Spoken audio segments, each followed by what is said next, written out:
Welcome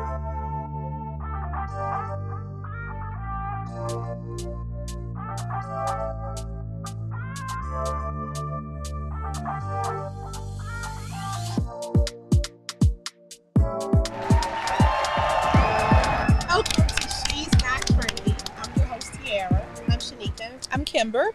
And today we're going to start, as always, with our deal breaker. Okay, ready, ladies? Yes. All right. So this is the deal breaker. The deal breaker is that you're going to a church, a mega church, and you want to sing on the choir. And so you go to sing on the choir, and they decide that they have to get a background check. So if you have like a record, or if you're a past felon, you're not allowed to sing on the choir. And they just implemented this, and so people who are already singing on the choir are being asked to be removed from the choir. Would that be a deal breaker for you with that church? To want to worship there? Yes. I think so. You think so? I do. Mm-hmm. What route? Yeah, go ahead. Okay. We both Okay. No, for me, it's definitely a deal breaker. I think that, what other place should you come if you were an ex-felon or you did or a criminal or did a crime? I think then if you want to turn your life around and come to church and then they say, hey, listen, you can't participate or you can't use your talents to sing for God, I would not want to attend the church any longer. Yeah, I agree. Yeah. If God has forgiven me, who are you to say, that I can't come in and praise him in this establishment? Yeah, that'll definitely make me want to move on. It would. Okay. Please tell me it would make you want to leave too. I would leave. Okay. I would definitely leave, because I do think that it's kind of like, why would you do something like that? But if the church is being run like a organization, and I guess if they're not looking at it like really as I don't know, like if it's an organization, and like if you like are in different boards or other business establishments, and they do a background check, Well, what if? Okay, I can't understand the background check. No, I can't. On any levels, I can't Yeah, understand that. I get as organizations. I really do have a problem with that. Well, churches are businesses, so it has to be certain boundaries, has to be certain procedural things in place. But to say because you have a background of something criminal you may have done, who knows how long ago, that you can't sing on the choir. But see, recently churches have become business. Before, it wasn't a business. It was a place for you to come if you were brokenhearted, you needed help from the Lord. And so you came. So before they got you signing up for all these 501Cs or something like that, you could say whatever you wanted to say on the pulpit. Now you have to be, like, it's almost like the government is running it. Mm-hmm. And so now I'm just feeling as if you're letting the government run in your business, then you cannot no longer speak from the heart or speak from the Lord. So it's a filter there. And for me, I want to go to a church that does not have that filter. I want to go where they can speak freely. Like if you know that I'm committing a sin, that you're able to come to me and call me out.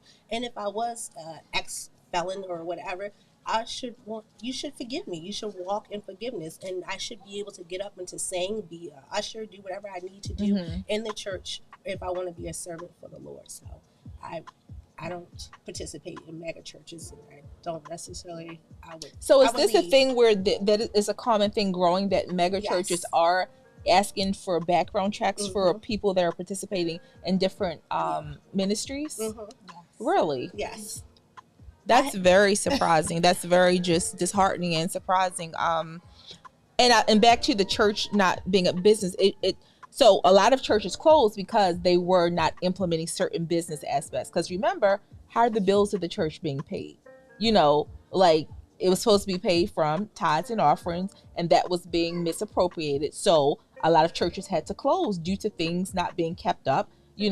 Churches got phone bills, they got, rental mortgages, they got electric bills, so things. So a certain part, to a certain extent, it does have to be ran like a business. But when you're going as far as to saying a background check because I want to be participating in a ministry, that's mind-blowing to me. I've never heard that. I think it would depend on the ministry, right? So like the choir, though? Not the choir. Not the choir. It was the choir. You should be able to freely sing, right? But I think it depends on the ministry. Now, if you want to be working with the youth, maybe you should. I can understand that, because there's a lot of sick people out here who pray on children, yeah. Or if you want to be a trustee, I get, before handling the monies of the church and stuff, you should maybe have a background check. But the choir, I can't sing for the Lord because I had a past, not me personally, but because I had a previous mistake that I made and got charges and maybe was convicted of something or have a background, whatever the situation.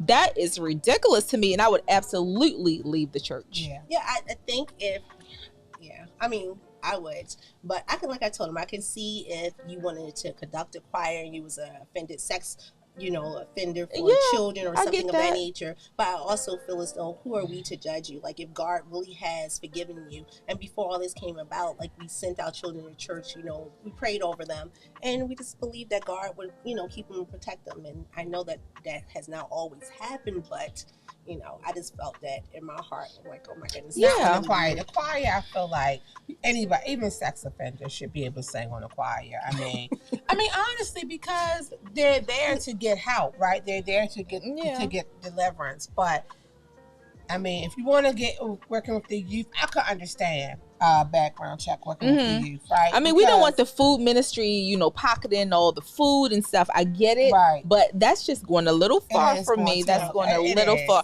A choir, like, come on, how are you going to, like, even if you thought the person may have had some of that still in them, what were they going to do singing on the choir? Exactly. Right. So we have to hold churches accountable too for how far they go, but I do think that it's quite ridiculous. Yeah, that's the word that was literally floating around my mind. Like, it's ridiculous. Know how many people should stay at those churches. They should kind of like leave. Yeah, God gives us common sense. It's for a reason. Yeah. Wow. Well, I didn't know. Every time I come, I learn something. I tell you, I learned something new. I had no idea these things was going on in churches. Yeah. Yeah. Because there's no way I could stay there and worship. I was appalled when I first found out. Like, this is my calm version right here. But I was like, how ridiculous. Like, what? A background check? You did a background check for what? To have clearance to sing on the choir? Like, come on now. Like, and the crazy part is some people, they're wanting to belong to something is so great, they would actually go through those, Right, but they said channels. They used to sing before the pandemic, and it was no such thing as the background check. Now, all of a sudden, afterwards is... And I was like, okay, well, if you're accustomed... I have a question. Yes. Is this local? Yes, this is a local church in Maryland. Yes, wow. Okay. No more questions. Does your light bulb just go off? Yeah. Wow. Okay. That's I guess we all agree that we would leave that church. So we're going to move on to our topic today. And I hope that we can keep it calm.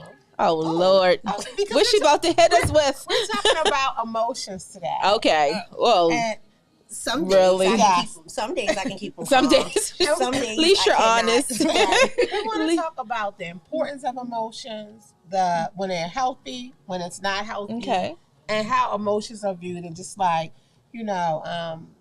what is your opinion on, like, a lot of people think that when you show emotions, you show vulnerability and weakness. And I think that with today's society and, people, just their perspective, and I think like everybody is feeling more and more independent and not needing to connect. Okay. Even though like we have like, social media and you're connected on a certain level, but people a lot of times portray like this toughness, and it's like it's like they're connecting, but they're actually disconnected from humans. You know what I mean? So it's like you're connected on social media platforms, but then you're disconnected when it comes down to actually being human to one another. So I just want to talk about emotions. So it's not authentic, is what you're saying. It's for the purpose of the social media platforms. Well, I was just saying with today's, like with everybody having a platform. Like you can get on there, you can say how you feel, and people are persuaded by their friends, right? So if you get on and you be like, emotions are show a sign of weakness, you might get people that may follow you and think, that's true, right? So I just wanted to get, to talk to you ladies about emotions today and what you think about them, have thought about them. I think overall, showing emotions, it's just a sign of showing that you're human, right? I think, the issue, I believe, comes in when the emotions or the showing of emotions or is out of balance, if you will. Yes. Like, if like you say something and it's a trigger for me and I show a really extreme, reaction to that, whatever you said, right? So when it's an imbalance there, I think that's a problem. But just the fact of showing emotion, like, and if you and vice versa, the other way, the lack of showing emotion. Right. If I were to tell you something really traumatic or really just something horrible that happened to me, and you sit here with a poker face looking at me, then, that's also a problem. So the over exaggeration or the understated emotions is not one that's within balance. But I think showing emotions, that's just showing that you're human, that you're naturally, you have feelings or a thought process towards something. So I don't think it's a sign of weakness or a sign of, anything of that nature. I really don't. Right. I mean, for the longest time, I just thought being vulnerable was a sign of weakness. I really did. I really thought that, hey, listen, me expressing to someone that may not, like, I would need to know how they feel about me before I want to express myself. So to become vulnerable to a person, I feel as though before it was a sign of weakness. The more I do like self-awareness and maturing, I didn't feel as though it's okay to express your emotions.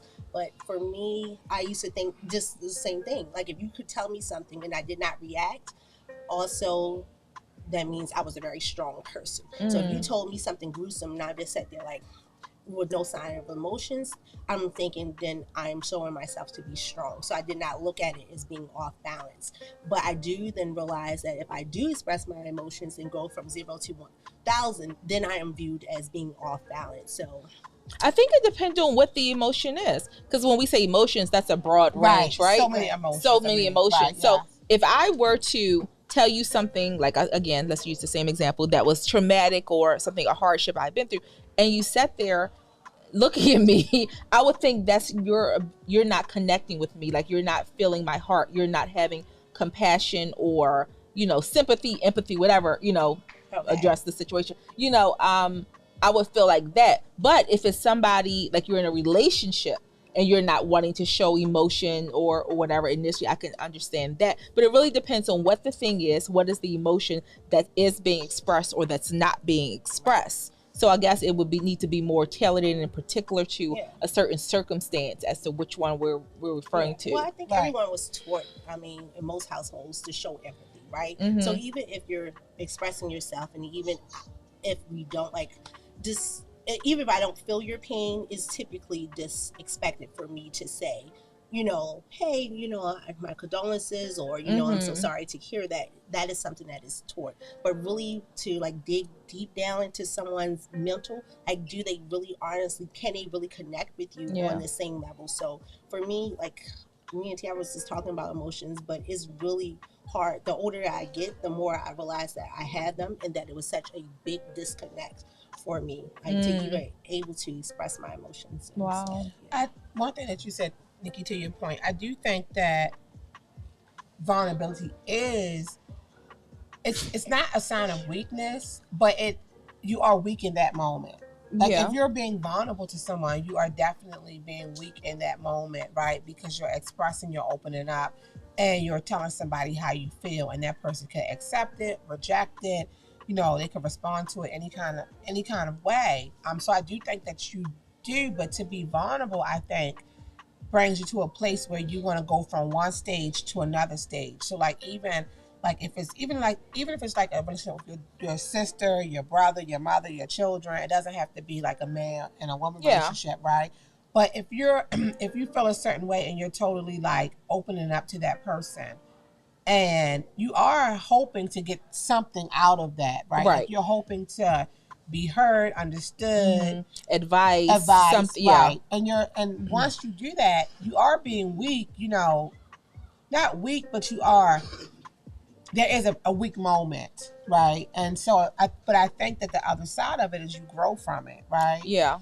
I do think that with emotions, right, as long as we don't get stuck in them. Yes. Right, we can't get stuck in them, but I do think that a lot of times people get stuck in emotions is because when they express themselves, a lot of people try to solve, Like, if you come and you say, you know what, and you're frustrated, and I'm listening to solve or to give an opinion. And sometimes I say that now because I ask that person, what is it that you want? Because as you was talking, I'm thinking, so if you're opening up to a person, sharing whatever the situation that transpired, and whatever it is you're trying to get from that person that you're sharing it with, depending on their response, that can make or break a relationship. Yes. It really could.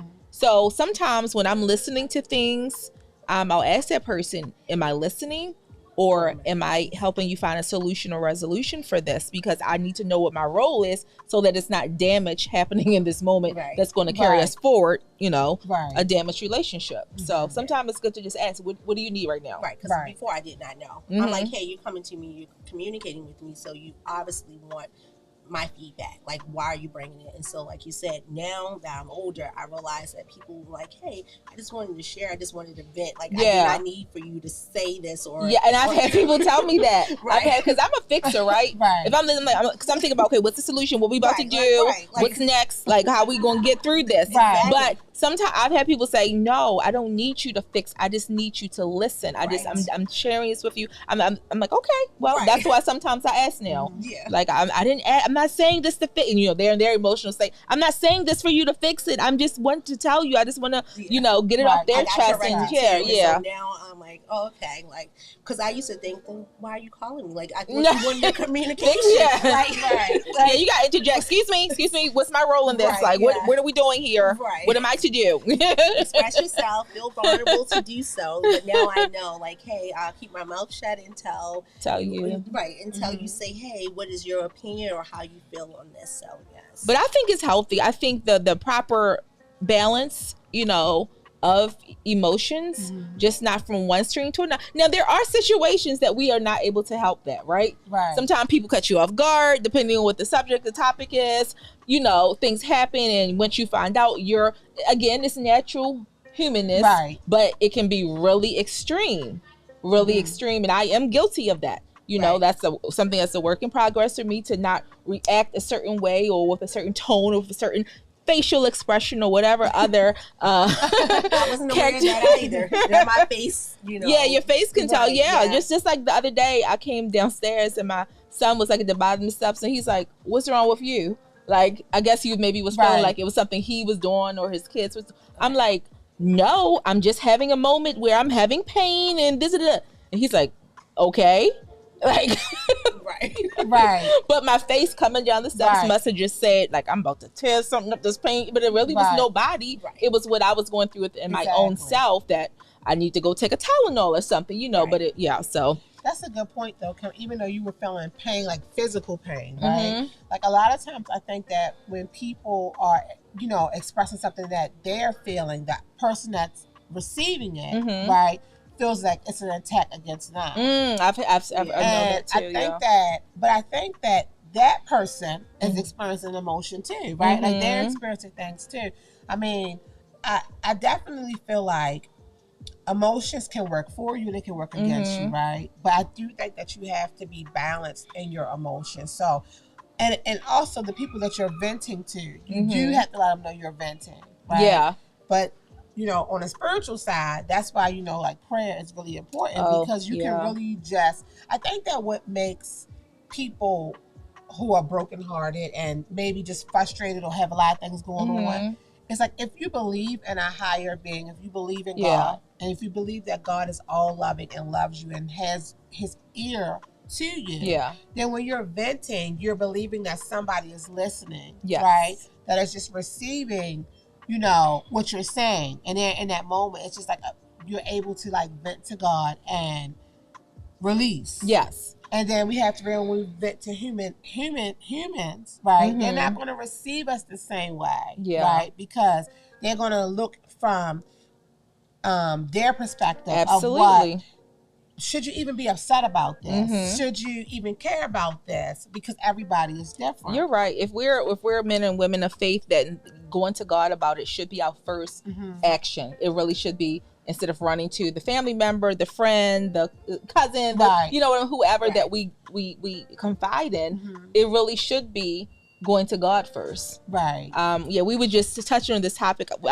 my fiance and I just experienced our first premarital counseling session last week. Yeah. So it was really expressed how, there are 3 of us in this relationship. Right. And then that was one of the examples, like, you go to God first. Right.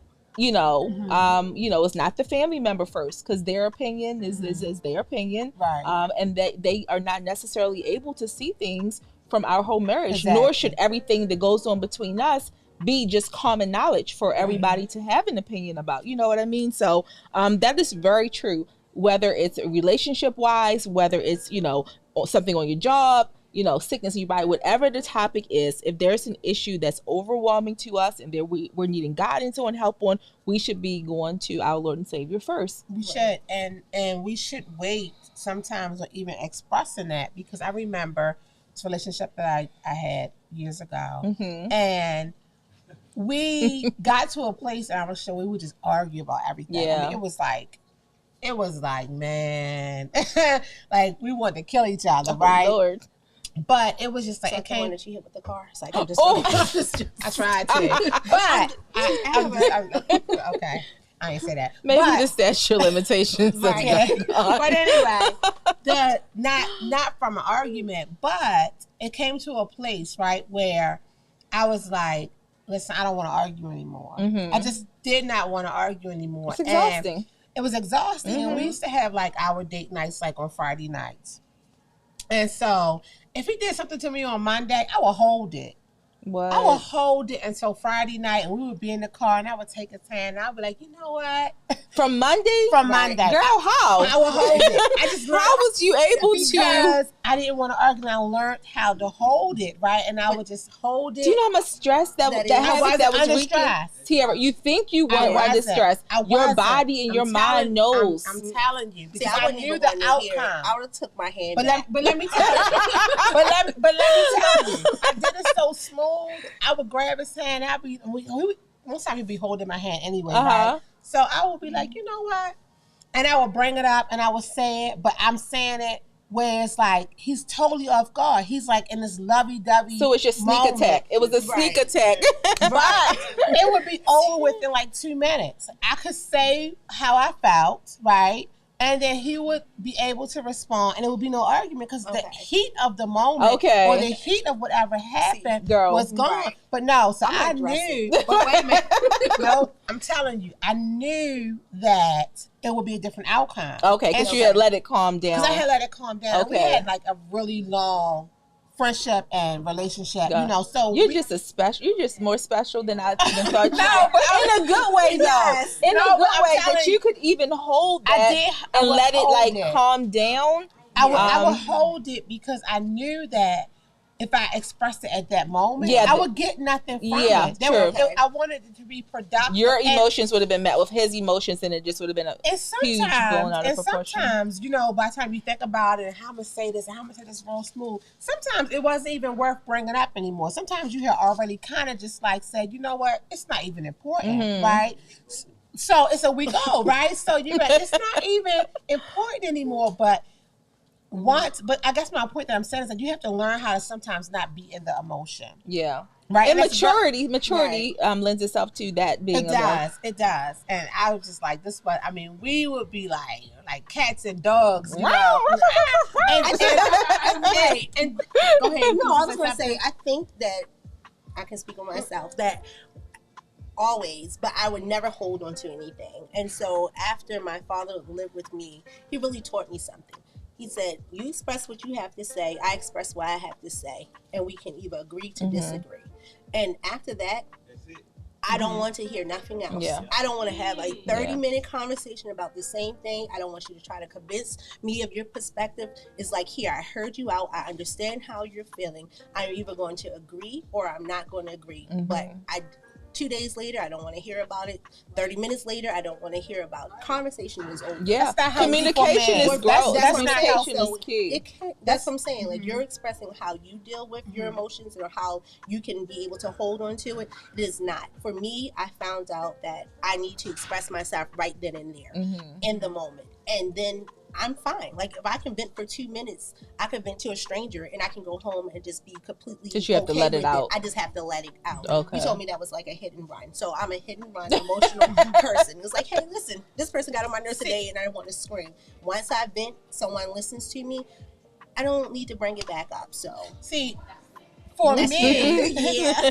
that's an audience member. She said that's for her. But for me, right, I don't hold on to the actual anger. I'm not holding on to that. For me, I weigh everything. Okay. Right? Libra. So the scale. I weigh everything, right? And it's like, for me, it's Leo. like if somebody does something to me, I weigh it. How important is it? Does it bring me off balance? Can I just chuck it out? If I chuck it out and I'm still okay, I'm fine. The only time I have to say something is if I need to express it. So everything that happens to me, I don't need to express, right? But if it's something that I can't logically, like, okay, see from their perspective, from the person that I know them to be, like if it's something that's just bothering me, I have to get it out. Once I get it out, I'm fine. Okay. Like once I get it out, it's kind of like. So it depends on what the thing is. It depends on what the thing is. No, it really is truthful. I'm just asking because sometimes you will talk about the same thing for 2 days, 3 days straight. But so I'm not talking about it to the person that offended me. I'm maybe talking about it to somebody else because I'm trying to vent, hear other perspectives, try to understand from. Okay. But I would not come to you if you did something to me and bring it to that person for 2 or 3 days. So it depends on what the situation is, right? Like, so if somebody else did something to me, I may call you out and I might be venting with you and I might be talking to you for a little while and then I may go back to that person and say, you know what? Maybe what Kim said made sense. Maybe what Nikki said made sense. So I don't have to bring it to that person because now I can see from different perspectives and maybe I was wrong or maybe I can understand.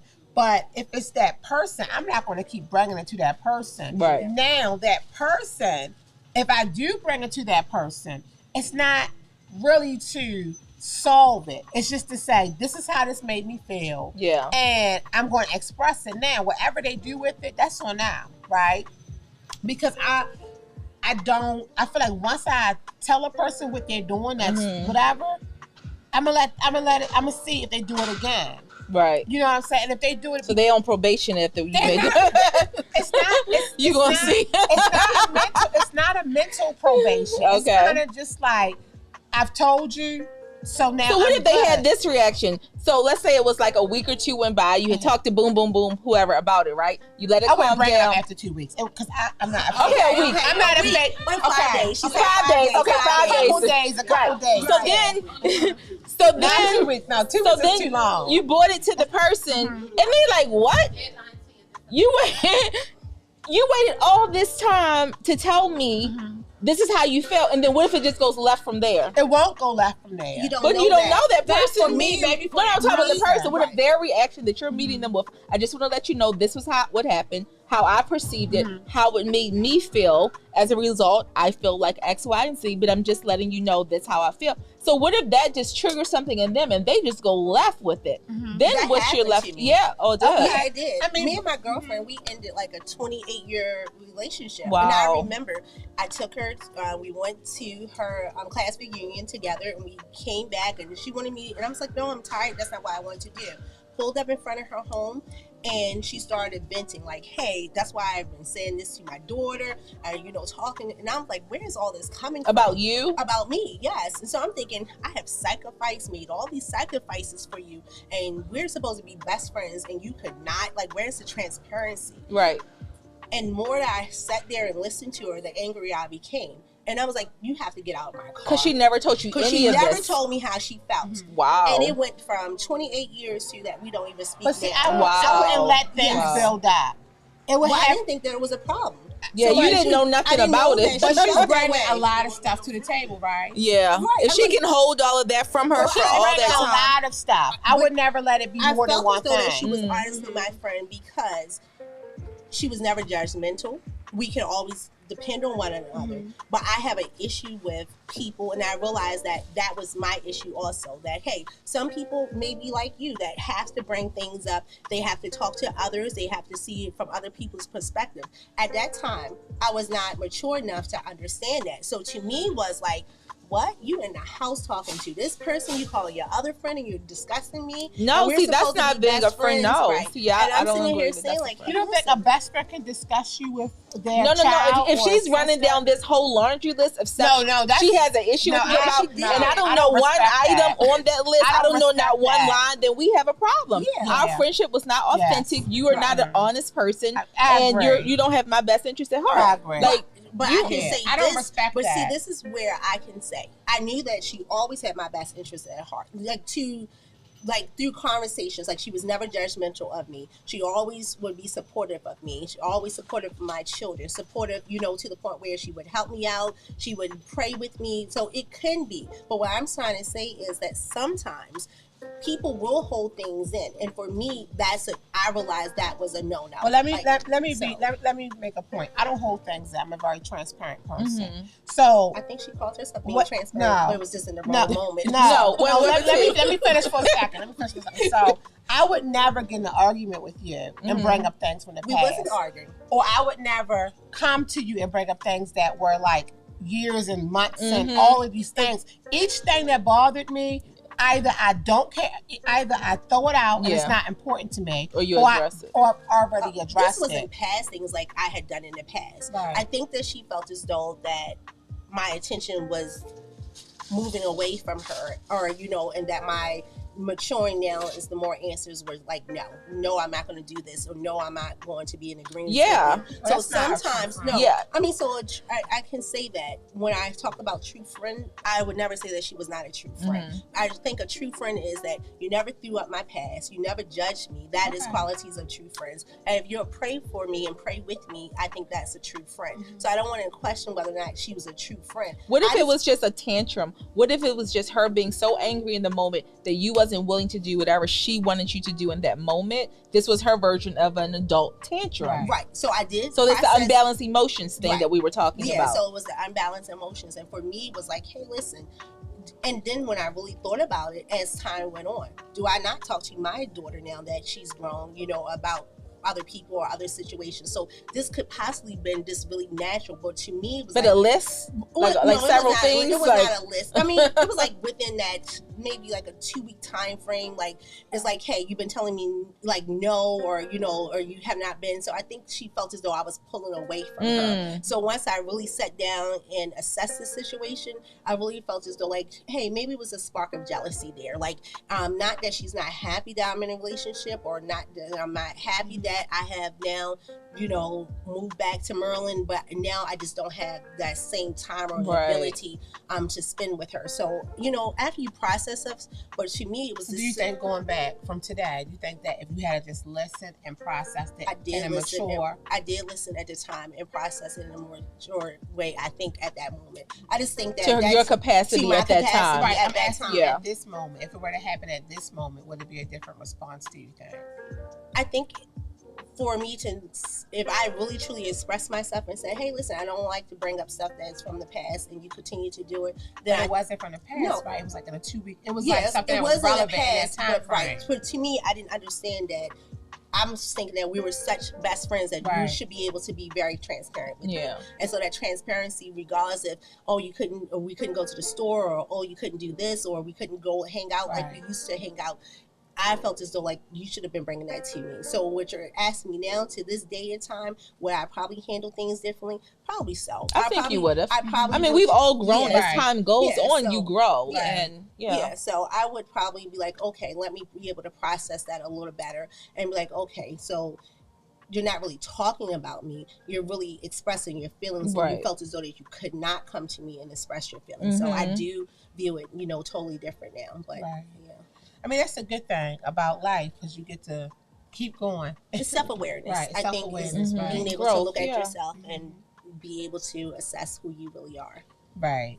So I do think, though, to have like healthy relationships, you have to be transparent. Right. I don't think you should say everything you feel. I think that you should. I mean, I don't. I think that that's the balance of the emotions, right? Like I can know that. Okay, I didn't like that a whole lot, but I don't have to tell him. Right. I can throw that out the window, right? Mm-hmm. Or I don't like everything that he did, but I don't care. But I do think that even if like someone expresses stuff to me that I might not agree with, yeah, right, and I might think I don't really agree with this. This is not really a fair assessment of myself or whatever. I can still see how this person views me, mm-hmm. right?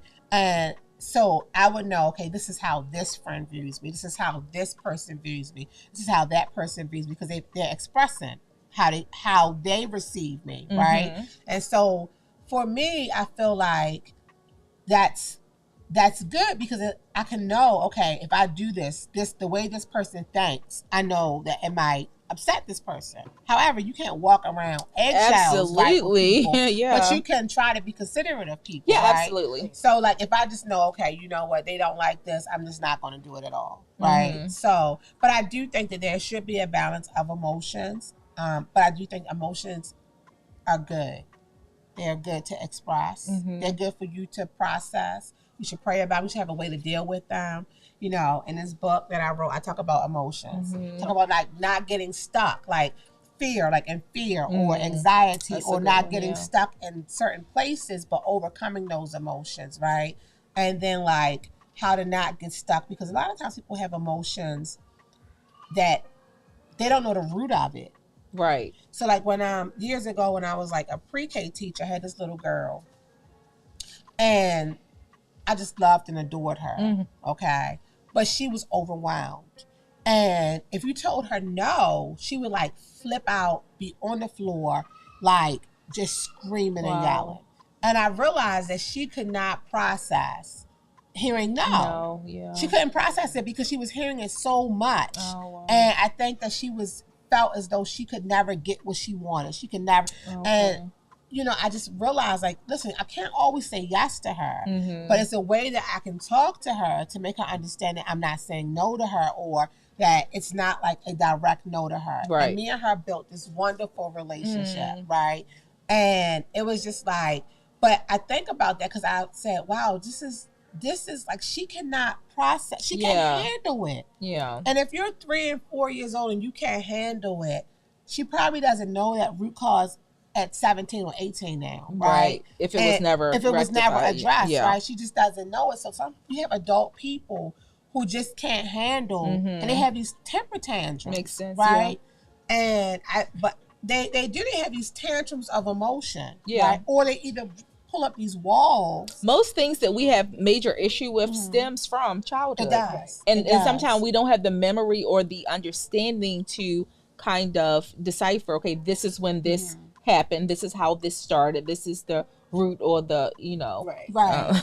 Yeah. The root of it, right. Or what people who pull up these emotional walls, mm-hmm.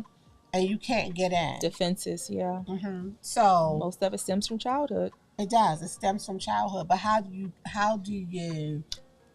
Well, they have to acknowledge it first. They have to have an understanding that it's there. Okay. They can't fix it if they don't have an understanding that it even exists. Right. Yeah.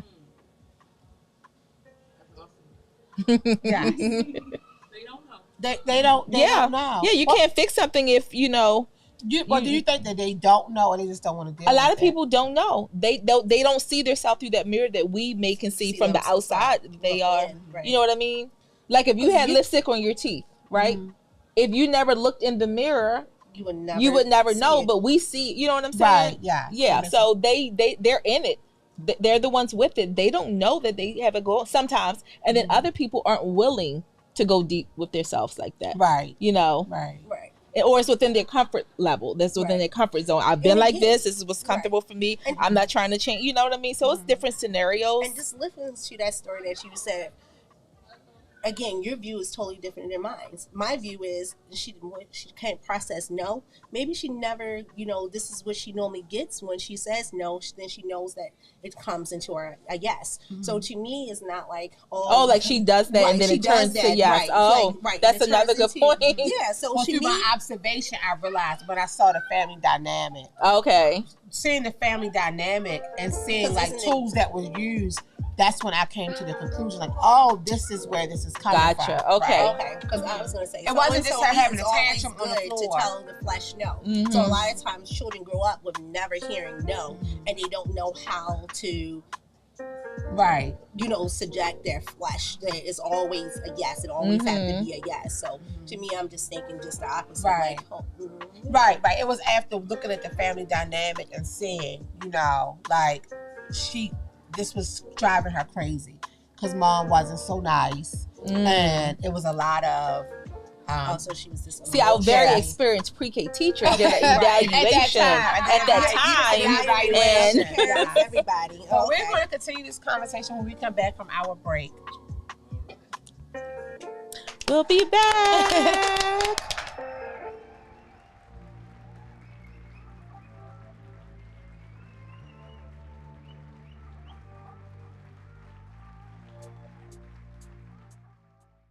We must secure our families. KFG Life Insurance Specialist is a company that partnered with 15 of the top life insurance companies to ensure you get the best pricing, knowledge, and products to suit your family needs. Some people believe that term insurance is better than whole life insurance, while others feel the complete opposite. Some may feel like universal life is the way to go, and others may feel it's better to have a whole life policy. The truth is, neither of the products are better. One just may be more suitable for your family. Our life insurance specialists are not biased, as they are partnered with several life insurance companies. This ensures our clients get the best pricing, education, and products that are suitable for their families. Let KFG Life Insurance Specialist make these decisions easier for you and your family. Our office is located at Security Square Mall, next to Burlington, in the Coyoteman Show Network. Please call to make an appointment at 443-400-5224 or go to www.lifeinsurancespecialist.org. That's www.lifeinsurancespecialist.org. Let KFG Life Insurance Specialist help you prepare your family in the present, because the future is not promised. Act now.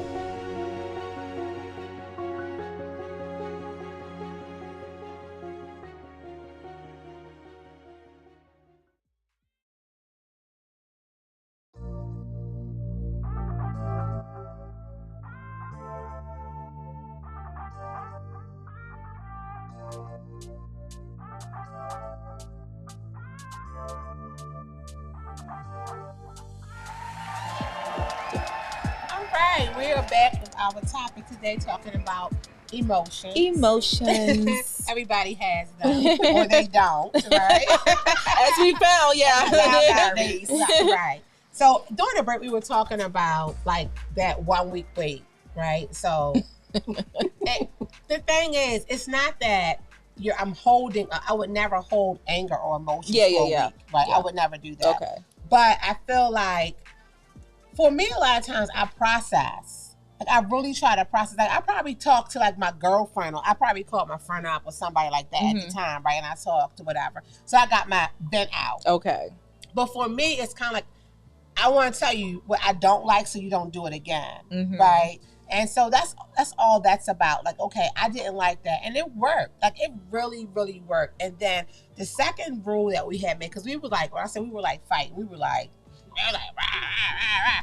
So the second what thing, was the problem? Jesus. Let me tell you. So the second rule that we made was that if somebody brings something up and they don't like about, or they don't like that was happening, him or I, right? It didn't matter. That the other person could not then come back with a rebuttal and say, well, I don't like this. Like, you don't like, if he comes to me, and then if a person curses, then the conversation can be over. Oh. So we made those two things, and I had a potty mouth, okay? So he would be like, You was constantly being shut down. I was being shut down. So, you know, it was kind of like, and it worked, right? Okay. And, I mean, he was very petty. So like, Jesus, glad that that's done. Yeah, like, woo. I mean, he was very petty. I mean, he was he wasn't a bad person, but I'm just saying, like, so he would like basically, you cuss, okay, I'm gonna listen to you no more. So he would like throw my rules. So how did that get resolved? How did resolution ever happen if it was never discussed? Because we learned how to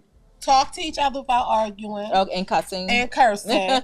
We learned that, you know, it was going to be productive. We really stopped arguing. Yeah, put boundaries in place. Like, we really stopped arguing. And I had to take the high road and put that distance in between, like, okay, I ain't like what happened, but if I come at it, it's going to be an argument, because I was trying to really change the dynamic of our communication. It made you think about it before you just spiraling off. I'm going to take the high road, and I'm going to wait. So we're going out on our little date, and I'm going to then say, you know, this is what I didn't like. And because the mindset is not there, and I'm saying it real nice. Okay. Real, you know, and no profanity and no all profanity. That. Okay. And so I can see that more, because when you first said it, we was like, what? Right. But so now that she's being, so it was a rhythm. It was a I get it now. Calculated, right? Yeah. And then it would be over just like that. Like, I would say what I had to say. And it wasn't like a hit and run. It wasn't like a rundown of emotions. It was makes so much more sense. It was very bottom line. Okay. It was just like, I did not like this. Okay. And when you did this, it made me feel this way. And then he would respond in a very manly way. And then it would be over. We'd be going about date and it'd be done. Like, it would be done. I believe this is the same person that taught me that I could not call around the corner and vent. Yes. I could not. So he was like, you're no longer going to call around here for 2 minutes and fill my ear, and then you'll be gone and in the wind, like happy. I honestly would. Like, I just needed someone to vent to. Yeah. And then I realized that everyone does not want to hear me to vent. So logically, I'm a logical person. Once one person tells me that, then I have to realize he may be honestly right. Most people don't want to hear you vent or to unleash all that onto them. And they're like, okay, bye. Right. And so I never called back around there. You only have one time to tell me that, for me to say, okay, if you don't want that or you don't like that, then I don't need to do that to you. Like, I'm not in that type of relationship with you. Yeah. So, you know, it's not my place then I need to find someone else that can possibly. But I do think that, and we have to think about what's productive. What are we trying to get out of? Peace. Right. Peace now. She said peace. Yeah. I want it lifted from me. I want to feel lighter in this. Right. I mean, but, you know, even if, like, everything doesn't have to be said, right? You know, but I do think if you throw it out and you don't say it, you don't bring it up. Like, I believe, like, if you did something to me and I didn't like it. But if that's your process, see, that's the thing that makes us all individual. We all have different processes in how we resolve things, right? So you had your process, or what worked. Her process was getting it all off her chest, like just blurting it all out to whoever. And then she felt, you know, better about it. So I think if you're true to yourself and you figure out how to, within your process, make it a non-toxic, healthier version of that process. But that comes with learning yourself. That comes with maturity. That comes with, you know, things we get as we go along in life. Like in our 20s, we don't know how to do most of this stuff. So how do you deal with a person who has, like, let's say you're venting, like, you guys may want to just throw it out, right? Okay. And then your partner is the kind of person that says, I'm going to listen to Kim, Burr, and Nikki, right? I'm going to listen to them vent, right? But in this moment is not when I want to express how I feel. So you vented, and they listened, and you felt better. And then they may come back, let's say the next day or 2 days later, and be like, you know, I heard what you said, but this is how I y'all felt. Some long drawn out people, like y'all. But I'm asking, so do you have the capacity? If they have the capacity to understand that what you need to do is vent, but they don't want to vent because they want to process, you know, how they feel, right? Then do you have that capacity? It depends on what I'm doing. It depends on what moment you find me in, and I'm working on that, right? It depends on what I'm doing when you hit me with whatever. It depends on what's already on my mind or present that I'm resolved. It just depends. Right. How the sun is shining that day, how the stars are like it just really depends. What? Moody? How dare you? I mean, y'all are based on mood. Yeah, y'all are. Yeah. They're Leos, and I love them. We're born on the same day, a year apart. Yeah. I agree. Excuse me. Yeah, Cancers are moody too. Moody people, yes. Yeah, but so it Cancers just depends are sensitive, on how Leos are not so sensitive. So I can speak for myself. People, like Cancers are very sensitive. My sister is a Cancer. My mom is a Cancer. My son is a Cancer. But I think Leos, and I can't speak for all Leos, but myself is no. When I say y'all are moody, I mean that in one moment, right? Y'all could be very sweet and lovey. And in the next moment, y'all could be totally different. But if you try to get the same moment out, like, when I say moody, I'm saying like, okay, you may give one side, right? And that's what I say. It depends. I'll be honest. And then you be like, oh, you know what? This is so sweet. She's so this, and then you go back and she's not in that mood. Right. You're not going to get that I can agree. And I think like now in the where I'm at in life now, I think hormones play a role, right? Okay. I think hormones definitely play a role in that.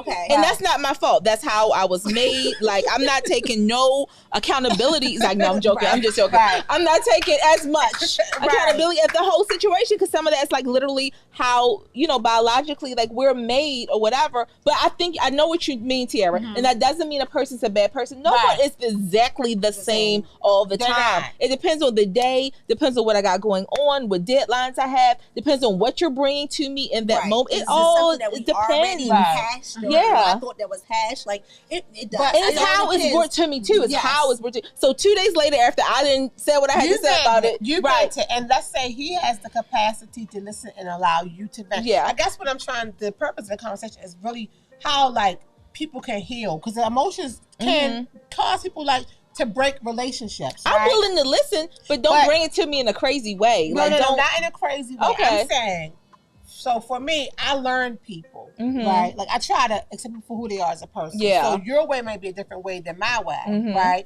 But if I see that you really need to vent, I may allow you, I may say, you know, she's a venter. So I may allow you to vent. But I don't need, I'm processing. I process. So, like, for me, if somebody does something to me in that moment, I may catch it. I might be like, I don't like that. That didn't feel right to me. And it may take me, and in my processing, I may call Nikki and be like, Nikki, this is what happened. I may call you, man, but this is what happened. But I'm processing. Like, weighing it out. Like, am I really, so for me, I'm not going to vent back on a person right away. That's not how I process. I process my emotions in a different way. So even though you may vent, and I'm going to say, you know, she needed to vent, but I got to take in what she said. I got to take in all of those things, and then I have to come back with the little bit or whatever is left that's important to me out of it, right? Because everything might not be important out of what you said, right?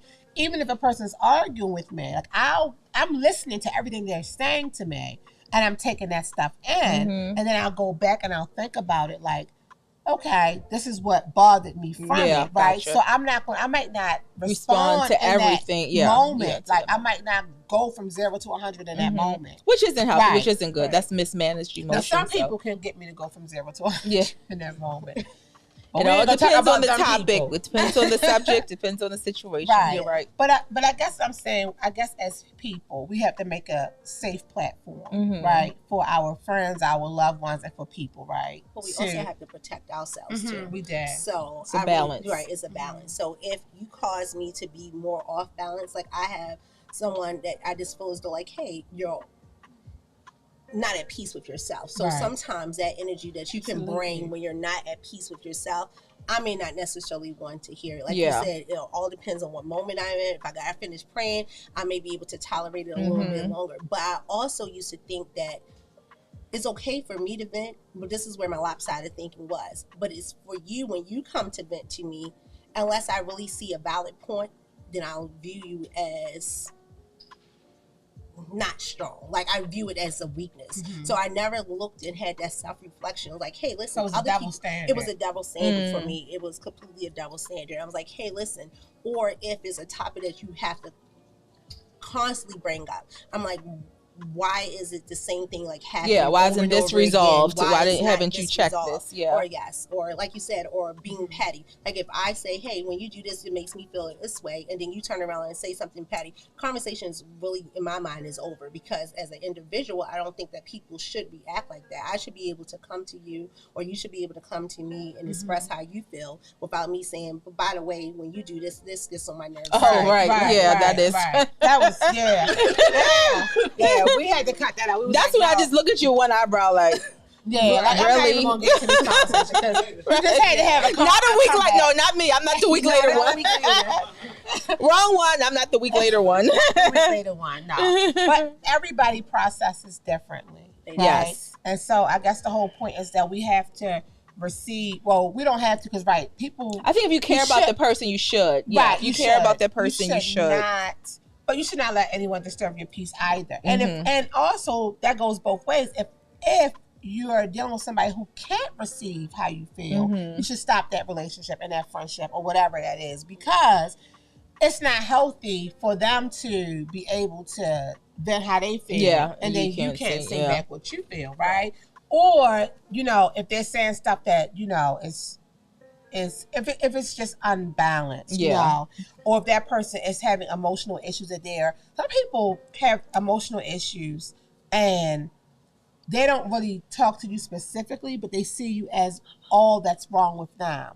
Like in the sense of, like if they feel like everybody's a liar, everybody backstabbed me, everybody did this, and then they just put you in that category because they projecting that on you. Sometimes people project that's on not you healthy. what their fears are, right? And so they're unloading all of this, and that's not healthy either. So people should be in healthy friendships, relationships. Absolutely. But people should also, take a look at their emotions. Do not let your emotions control you, right? Like, if you react because you're so angry that you have to smack her right there and there, you know what I mean? Like, that's not a good thing. That's not a good thing. No. But pray, but you have to pray about it. If you have a prayer life, you have to pray about it. If you know you're really imbalanced and somebody say something and you ready to smack them, that's something you got to take to the Lord. Like, seriously. Yes. And counseling. You're going to take it to Jesus, and you're going to take it to the counselor that's been trained to counsel and give therapy. Like, it's nothing wrong with that. Yeah, we got to get away from that, as a people that, seeking out a therapist or a counselor is something wrong. It makes you think it makes you feel like you're crazy, or people view you as that. Absolutely. That's unhealthy thinking. There are people there that's trained and that has tools to be able to help you through that. You should not be going around hauling off smacking somebody because they said something to right? you, Plus you end up When did you learn that, Kim? When did I? I'm just asking. No, it's a great question. I'm just saying for me, because I learned it a minute ago. Okay. I'm just saying I'm still a work in progress, but I haven't hauled up and smacked anybody in a while. ever, really. Okay. Yes, I am. Yeah.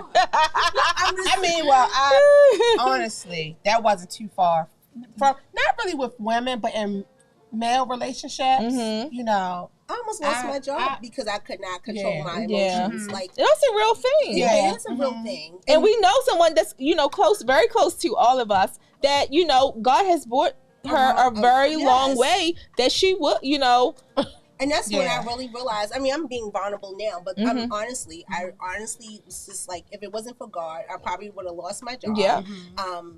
Had some charges. You had some charges. Yeah. Or whatever the case may be. And possible convictions. Yeah. Right.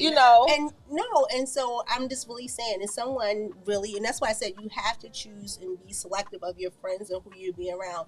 I was living in Pennsylvania at the time, and the girl, she used to go to church all the time and pray and stuff, and she realized I had anger issues, and she was like, Nikki, I really suggest that you read the book of James. Like, you really need to release. And so I says, okay. Or when you get tired of people, perceiving you in one way. Yeah. And I realized that, again, your emotions can be out of control. You may not even be able to see yourself. So after a while, after 2, 3, 4 people all perceive me in a certain light, I says, well, I'm the common denominator in here, so let me do some changing of the behavior. So I really do. Growth is amazing. Growth is amazing. It's amazing. I have closed the doors on supervisors, and I've had to been escorted off of premises. Oh, Lord. But it's funny. I had to ask myself what makes me tick. Yeah. Because I could, you could step on my foot, but no problem. You trigger things. We have trigger things.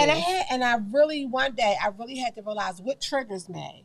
And I realized that my triggers are when people do things that I feel like are just so inhumane, or just for no reason. Like, for no reason. Like, if you're angry and you say something to me, I can receive that because I know she's angry and she's expressing. If you bump into me and you step on my foot, I'm not going to get angry.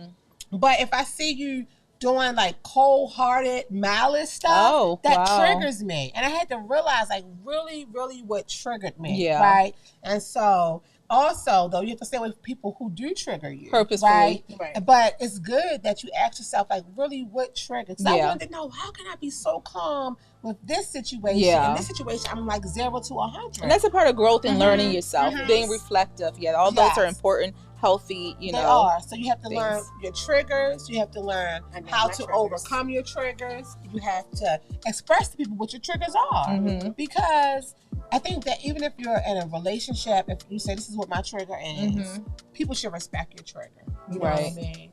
So I think we had a good conversation. Yes, I hope about that we were able to emotions. help somebody today and their perspective on emotions. And next week we're going to be coming back and we're going to be talking about breast cancer awareness. Yes. This is October. Yes. And we do have breast cancer survivor. So join us next week for our show, Breast Cancer Awareness Show. And we will see you then. Have a great week, Have a great week, everybody. everybody. All right.